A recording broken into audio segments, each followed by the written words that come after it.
Et si le soleil faisait boum? Tu l'as deviné, ce serait une très mauvaise nouvelle. Cette vidéo était vraiment courte aujourd'hui, hein? Mais attends, j'ai autre chose. Si le soleil explosait, ce serait le chaos dans le système solaire. Et les scientifiques nous disent que ça arrivera forcément un jour. Mais pourquoi? Et comment est-ce que ça se passera exactement? Nous sera-t-il possible de survivre? Eh bien, nous allons voir tout ça. Nous allons d'abord faire un voyage jusqu'au cœur du soleil.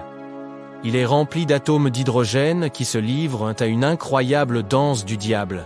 Ces atomes sont tellement excités qu'ils s'entrechoquent sans cesse de toute leur force. Et lorsqu'ils entrent en collision, quelque chose de magique se produit, ce qu'on appelle la fusion nucléaire. Grâce à cette immense fiesta, les atomes d'hydrogène se combinent pour former des atomes d'hélium. Une expérience de chimie à grande échelle.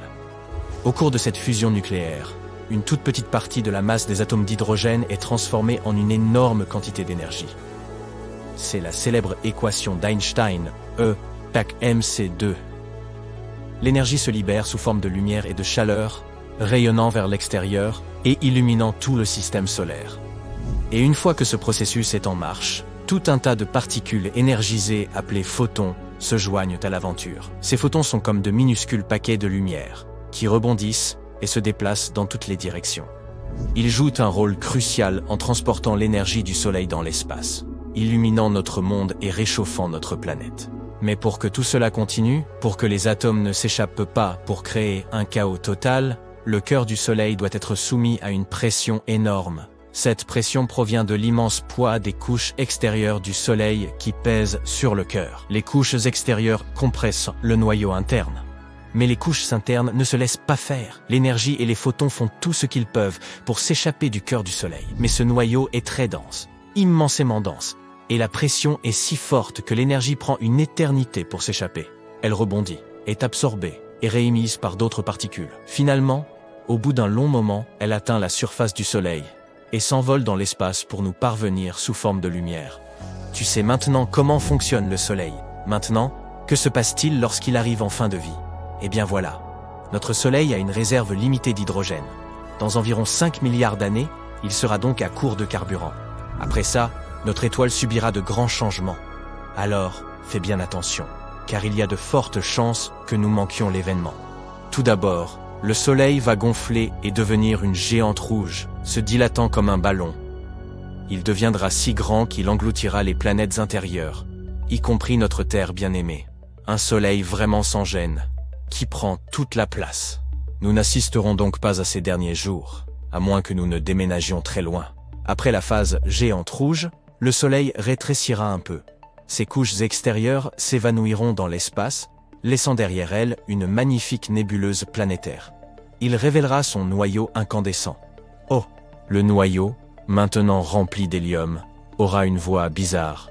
Non, commencera à fusionner des éléments plus lourds comme l'oxygène et le carbone. Ces réactions ne seront pas aussi vigoureuses, comme à la fin d'une fête, quand on est un peu fatigué. Finalement, l'hélium finira par s'épuiser lui aussi et le Soleil deviendra une naine blanche compacte, un retraité stellaire profitant de ses vieux jours. Les scientifiques estiment qu'il reste au Soleil environ 7 à 8 milliards d'années avant qu'il n'éteigne ses lumières. Mais ne t'inquiète pas, d'ici là, l'humanité sera peut-être déjà partie vers une galaxie lointaine ou aura même évolué en une nouvelle et surprenante espèce. Notre Soleil ne s'éteindra donc pas avec fracas comme un feu d'artifice.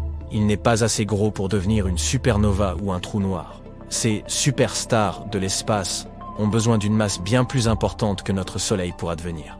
Mais que se passerait-il s'il explosait soudainement? Comme ça, brutalement et sans raison. Voyons ça. Imagine, le Soleil fait boum. Une situation des plus délicates sur Terre. L'événement libère une quantité folle d'énergie, envoyant une onde de choc qui traverse l'espace à la vitesse de la lumière. Il faut environ 8 minutes pour que cette onde nous atteigne. Pourquoi? Eh bien, le Soleil se trouve environ à 150 millions de kilomètres de nous. Il faut donc un peu plus de 8 minutes et 20 secondes à sa lumière pour parcourir toute cette distance et nous atteindre. Mais parlons de l'événement lui-même. Ce serait un spectacle grandiose, mais malheureusement, ce serait aussi la fin.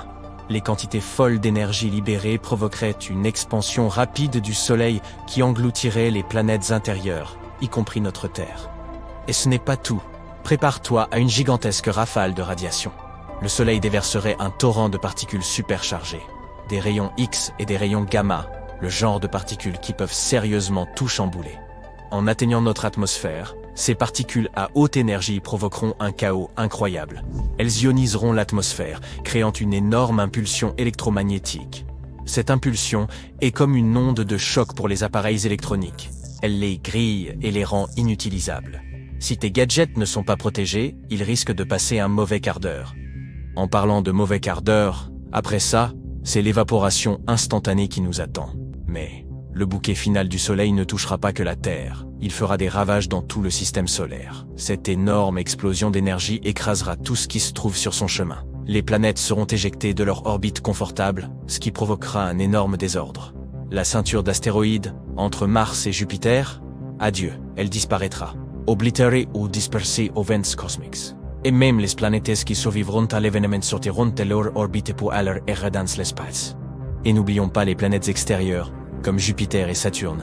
Ces géantes génèrent leur propre chaleur, ce qui leur confère un certain confort et attire de nombreuses lunes. Mais le boom du Soleil leur volerait cette chaleur, les transformant en des endroits incroyablement froids. Maintenant que nous avons parlé de la catastrophe que cela représenterait pour le système solaire, posons la question suivante. L'humanité peut-elle s'en sortir? La réponse courte est non, ce n'est pas possible. Tout serait anéanti, sauf peut-être quelques bactéries discrètes cachées dans l'ombre. Mais dans le cas inimaginable où le Soleil nous aurait prévenus à l'avance, nous pourrions avoir une chance de nous en tirer. Si nous étions informés et que nous disposions d'assez de temps pour nous préparer, nous pourrions activer notre mécanisme de survie. Qu'est-ce que ça veut dire? Comme la Terre ne survivrait pas à la colère du Soleil, il nous faudrait déménager autre part. Tu te souviens que nous avons dit que toutes les planètes ne seraient non pas complètement détruites? Hélas, les plus proches du Soleil, Mercure, Vénus et la Terre, disparaîtraient. L'option la plus simple serait donc de déménager dans un autre système solaire possédant une planète semblable à la Terre. Mais que se passerait-il si la Terre parvenait à survivre à la catastrophe? Ne demandons pas comment, mais réfléchissons simplement aux conséquences. Eh bien, notre climat deviendrait fou. Pendant les premiers instants de la grande explosion, le rayonnement et les particules feraient monter la température en flèche. Une canicule sans fin, un cauchemardesque effet de serre. Les océans s'évaporeraient, créant des nuages épais qui retiendraient la chaleur et ne la laisseraient plus s'échapper dans l'espace. Et après ça, sans la chaude étreinte du Soleil, la Terre deviendrait un véritable congélateur. Il faut donc sortir des sentiers battus. Une idée serait de s'abriter profondément sous terre, là où nous ne serons pas tellement affectés par les radiations et les changements soudains de température.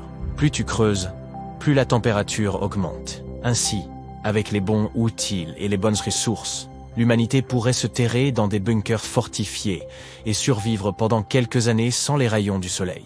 Pourquoi seulement quelques années? Tu te souviens que nous avons dit que le Soleil est le centre de gravité de notre système solaire. Sans lui, la Terre serait à la dérive, à la recherche d'un nouveau centre de gravité. Imagine notre planète, notre fidèle satellite, la Lune, et toutes les autres planètes flottant lentement dans l'espace. Heureusement, notre fidèle Soleil tient bon, nous gardant au chaud et nous éclairant pour encore pas mal de temps. Nous sommes donc en sécurité pour quelques milliards d'années.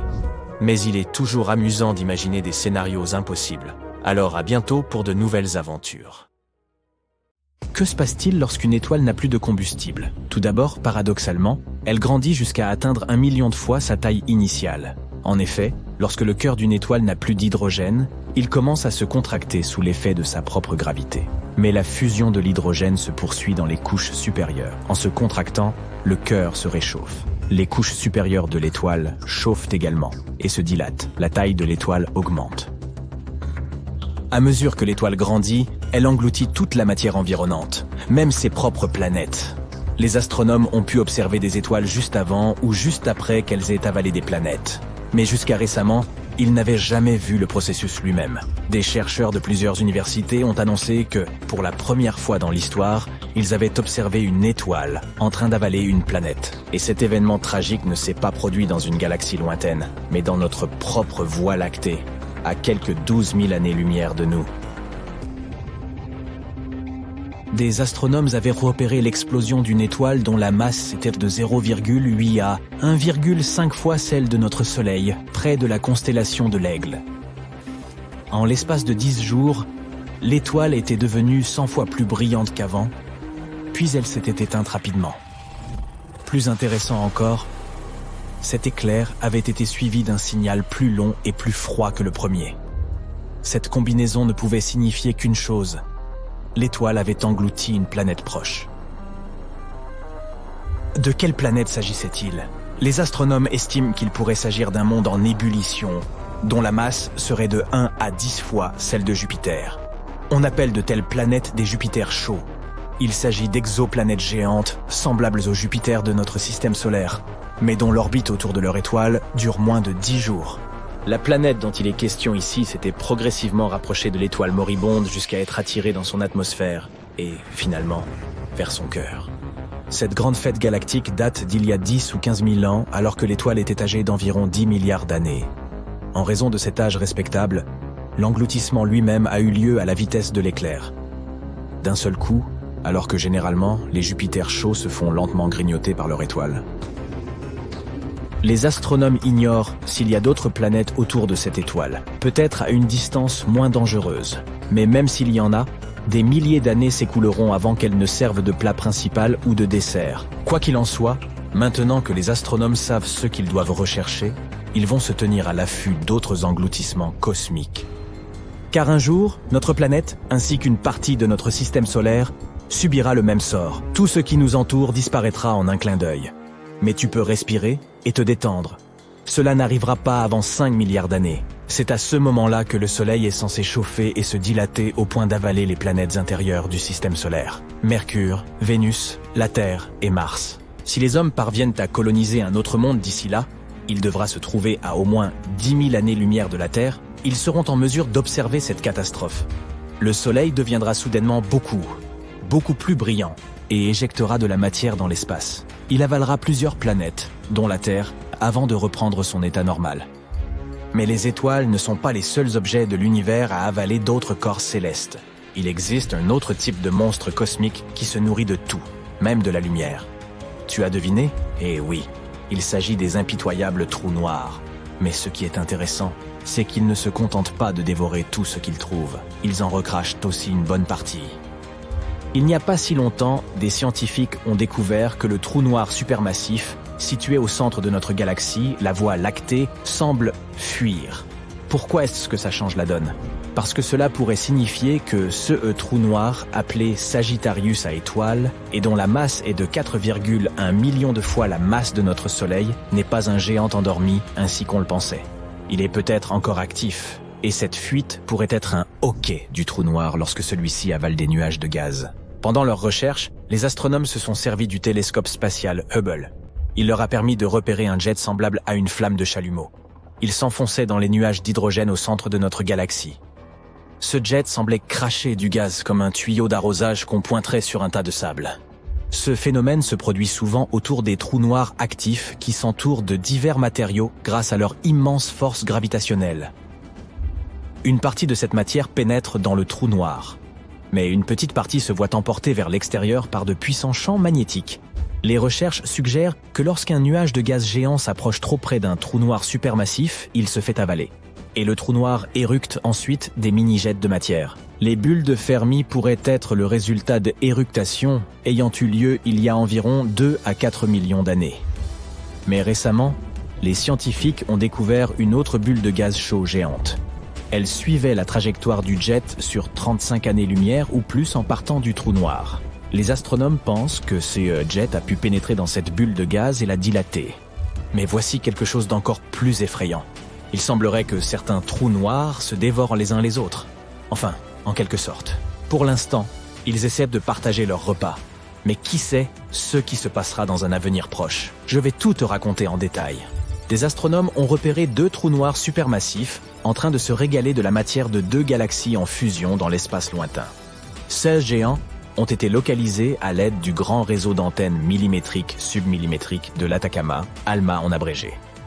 Ce télescope se trouve dans le désert d'Atacama, au nord du Chili. Au départ, les scientifiques les utilisaient pour observer 2 galaxies en train de fusionner, situées à environ 500 millions d'années-lumière de la Terre. Les astronomes ont également remarqué que 2 trous noirs gigantesques se développèrent l'un à côté de l'autre, non loin du centre de la galaxie coalescente. Apparemment, ces trous noirs se seraient recroisés lors de la collision de leurs galaxies hôtes. L'un des trous noirs a une masse d'environ 200 millions de fois celle de notre Soleil. L'autre est un peu plus petit, environ 125 millions de fois la masse de notre étoile. Même s'ils ne sont pas directement visibles, ces trous noirs sont entourés de lumineux amas de gaz chauds et d'étoiles. Toute cette matière a été attirée par leur double attraction gravitationnelle. Avec le temps, ces trous noirs commenceront à tourner l'un autour de l'autre. Ils finiront par entrer en collision et par créer un seul trou noir, probablement encore plus gros. Les scientifiques ont observé ces trous noirs sur différentes longueurs d'onde et sont parvenus à la conclusion qu'ils sont tout à fait uniques. Ils sont situés plus près l'un de l'autre que ceux que les astronomes avaient prévus. La distance qui les sépare n'est que de 750 années-lumière, ce qui, d'un point de vue astronomique, est tout simplement la porte à côté. Et cette distance est proche de la limite de ceux que les technologies modernes peuvent détecter. Notons au passage que ces fusions gigantesques sont plus typiques des galaxies lointaines. Il est donc plus difficile pour les télescopes terrestres de les observer. Mais la sensibilité de l'ALMA a permis aux astronomes de surveiller ces régions lumineuses et compactes où la matière tourbillonne autour des trous noirs. Imagine un peu la surprise des chercheurs lorsque, au lieu d'un seul trou noir, ils en ont vu deux et qu'ils se nourrissaient de toute la poussière et du gaz soulevés par l'énorme fusion.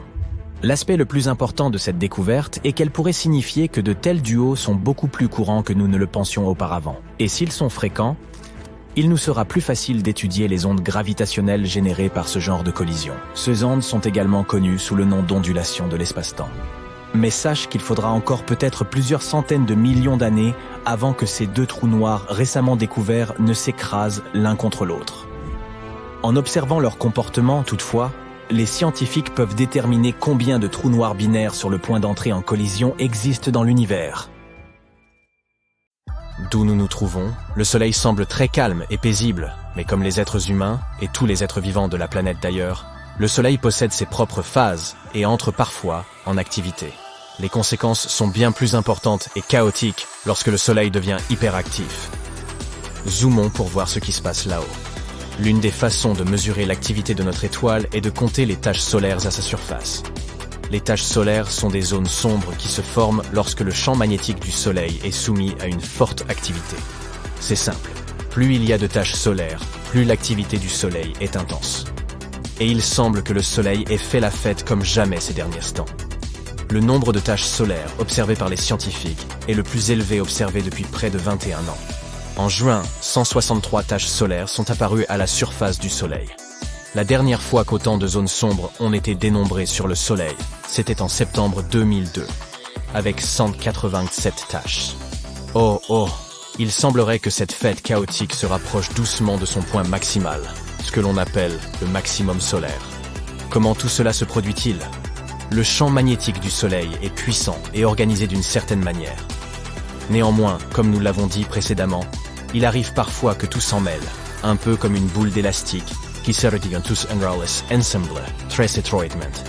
Lors de ces périodes, cela signifie que le plasma s'emballe, éclate et forme des boules. On les appelle éruptions solaires et éjections de masse coronale, EMC. Ces balles de plasma produites dans la couronne solaire, atmosphère externe du Soleil. Puis, à un moment donné, au moment où l'activité du cycle solaire atteint un pic, le champ magnétique change de polarité. Le pôle nord et le pôle sud de l'astre s'intervertissent. Tout cela se produit tous les 11 ans, ou à peu près. Ainsi, lorsque le Soleil entre dans cette phase où il devient très actif, il projette des bulles de plasma chaudes, taches sombres aussi grandes que des planètes, et libère de puissantes éruptions d'énergie et de radiation. Lorsque l'activité du Soleil devient de plus en plus intense, il se passe quelque chose de fascinant. Une proéminence de la couronne polaire, PCP, phénomène parfois appelé cascade de plasma. Il s'agit d'une mini-éruption de plasma qui se déclenche sur le Soleil et qui semble vouloir fuir, mais le champ magnétique du Soleil l'attire avant qu'elle ne puisse s'échapper dans l'espace. Cette cascade de plasma est vraiment spectaculaire. Elle peut s'élever jusqu'à 32 000 km au-dessus de la surface. C'est comme si vous empiliez 8 terres l'une sur l'autre. Ensuite, il y a ce qu'on appelle un vortex polaire. Il s'agit d'un gigantesque halo de plasma qui tourne très rapidement autour du pôle nord du Soleil. Ce tourbillon se forme lorsqu'un grand filament de plasma se détache et tourne avant de retomber vers la surface, un peu comme une cascade de plasma. Les scientifiques ne savaient pas pourquoi ce plasma reste si longtemps au-dessus de la surface du Soleil. Parmi les exemples d'éjection de masse les plus intéressants, il convient de citer une EMC géante en forme de papillon en mars de cette année. La forme inhabituelle détectée s'explique par le fait qu'elle a explosé du côté du Soleil que nous ne pouvions pas voir, de sorte qu'il était impossible de bien observer et d'en mesurer pleinement la force. Heureusement, le plasma n'a pas explosé dans notre direction, mais il pourrait avoir légèrement heurté Mercure et projeté des poussières et des gaz, car Mercure possède un faible champ magnétique. Tout cela semble fascinant, mais ce n'est pas réellement une bonne nouvelle pour nous. À cause de tout cela, nous pourrions connaître des tempêtes solaires plus intenses, qui sont susceptibles, elles aussi, de provoquer des tempêtes géomagnétiques sur Terre. Les tempêtes géomagnétiques n'ont pas que le nom d'alarmantes, elles le sont vraiment. Elles créent le chaos et perturbent le champ magnétique de notre planète. Les orages géomagnétiques peuvent donner lieu à de magnifiques aurores boreales. C'est vrai. Mais nous préférerions tous profiter des aurores boreales dans des conditions normales, ou nous contenter de un bon vieux coucher de soleil au-dessus de l'océan. Heureusement, toutes les tempêtes solaires ne toucheront nécessairement la Terre, même si elles sont plus nombreuses. Pour atteindre notre planète, elles doivent être orientées dans la bonne direction et au bon moment. Cela dit, si cela se produisait, la tempête pourrait ioniser la haute atmosphère et on pourrait dire au revoir à la communication. Cela pourrait en effet provoquer des pannes temporaires pour des systèmes tels que le GPS et la radio, ce qui n'est pas nécessairement un gros problème en soi, mais qui pourrait s'avérer très dangereux s'il se produisait au mauvais moment, comme lors d'un tsunami ou d'un tremblement de terre. Les tempêtes peuvent également endommager les infrastructures électriques, telles que les lignes ferroviaires et les réseaux électriques. Si vous prenez l'avion à ce moment-là, vous risquez d'être exposé à des niveaux de radiation plus élevés. On ne sait pas encore exactement quel serait le danger pour vous, mais cela pourrait être un problème sérieux pour les astronautes dans l'espace. Lorsque les tempêtes solaires perturbent le champ magnétique, cela peut affecter les migrations de certains animaux, comme les tortues de mer, les baleines et les oiseaux. Étant donné que tout dans le règne animal suit généralement l'ordre naturel des choses, qui sait comment ces animaux traverseraient ou même survivraient à de tels changements? Et lorsque le Soleil est au maximum de son activité, les satellites dans l'espace sont également en difficulté. Nous avons plus de satellites dans l'espace que jamais auparavant. Or, lorsque l'atmosphère externe devient plus dense à cause de tous ces changements, les satellites peuvent être poussés dans différentes directions, risquant de s'écraser les uns contre les autres, ou même retomber sur Terre. Ces phénomènes n'y sont que dans les films avec des super-héros qui peuvent faire face à ce genre de problème. Espérons donc que nous éviterons une tempête solaire de grande ampleur, comme celle de Carrington. L'histoire est similaire aux autres. En août 1959, les astronomes du monde entier ont constaté que le nombre de taches solaires ne cessait d'augmenter. Parmi eux, un homme nommé Richard Carrington en faisait partie. Début septembre, il était en train de dessiner les taches solaires quand, soudain, il a été aveuglé par un éclair de lumière. Cela a duré environ 5 minutes, mais c'était spectaculaire. Il l'a décrit plus tard comme une éruption de lumière blanche. Il s'agissait d'une très forte éjection de masse coronale, EMC. Bien que cela prenne habituellement des jours, en seulement 17 heures et 6 minutes, cette tempête a traversé la longue distance qui sépare le Soleil de notre planète, 90 millions de kilomètres, et s'est déchaînée sur nous. Et quand la tempête a commencé, les machines télégraphiques du monde entier ont produit des étincelles. Les opérateurs ont reçu des chocs électriques et le papier a même pris feu. Les gens étaient vraiment effrayés et désorientés parce qu'ils n'avaient jamais vu un ciel aussi clair auparavant. Certains ont même cru que c'était la fin du monde. Le lendemain, les télégraphistes n'y pouvaient toujours pas travailler correctement car l'atmosphère terrestre était encore chargée. Ils ont même réussi à envoyer des messages en utilisant le courant auroral au lieu de l'électricité normale. Mais ce phénomène a aussi apporté quelque chose d'incroyable, à savoir d'étonnantes aurores dans le ciel. Les habitants d'Hawaï et de Cuba ont pu observer de magnifiques aurores boréales, tandis que ceux du Chili ont pu voir des aurores australes. De nos jours, le phénomène s'intensifie lentement mais sûrement. Prenons l'exemple des éruptions solaires. Il s'agit de puissantes explosions d'énergie émises par le Soleil. En 2022, il y a eu 5 fois plus d'éruptions que l'année précédente, et les plus puissantes, les éruptions de classe X, sont devenues plus fortes et plus fréquentes qu'auparavant. Et cela pourrait se révéler bien plus extrême que ce à quoi l'on s'attend. De plus, il est probable que ça commence un peu plus tôt que prévu. Les scientifiques ont d'abord pensé que le pic se produirait en 2025, mais il semblerait que cela pourrait advenir même fin 2023. Si une tempête solaire nous frappait directement, nous ne pourrons pas nous protéger complètement, mais nous pourrions tout de même prendre certaines mesures, comme faire garder les avions au sol, ajuster les trajectoires des satellites dans l'espace et protéger les infrastructures vulnérables. Pour ce faire, nous avons besoin de meilleures prévisions météorologiques solaires afin de nous préparer au pire. Tout cela peut sembler de mauvais augure à première vue, mais ne vous inquiétez pas. Les éruptions solaires ne détruiront pas notre planète. Elles envoient des matériaux solaires chargés d'énergie vers nous à des vitesses assez élevées. C'est un fait. Mais nous ne serions pas complètement perdus si ces phénomènes nous touchaient. Notre planète ne nous laisserait pas sans protection. Notre atmosphère et notre champ magnétique nous protégeraient encore relativement bien. Notre épaisse atmosphère fait office de bouclier qui bloque les radiations susceptibles de nous nuire. En d'autres termes, ces éruptions solaires pourraient surtout affecter nos technologies, mais elles ne pourraient pas détruire la Terre. On dirait que nous possédons bien des super-héros finalement.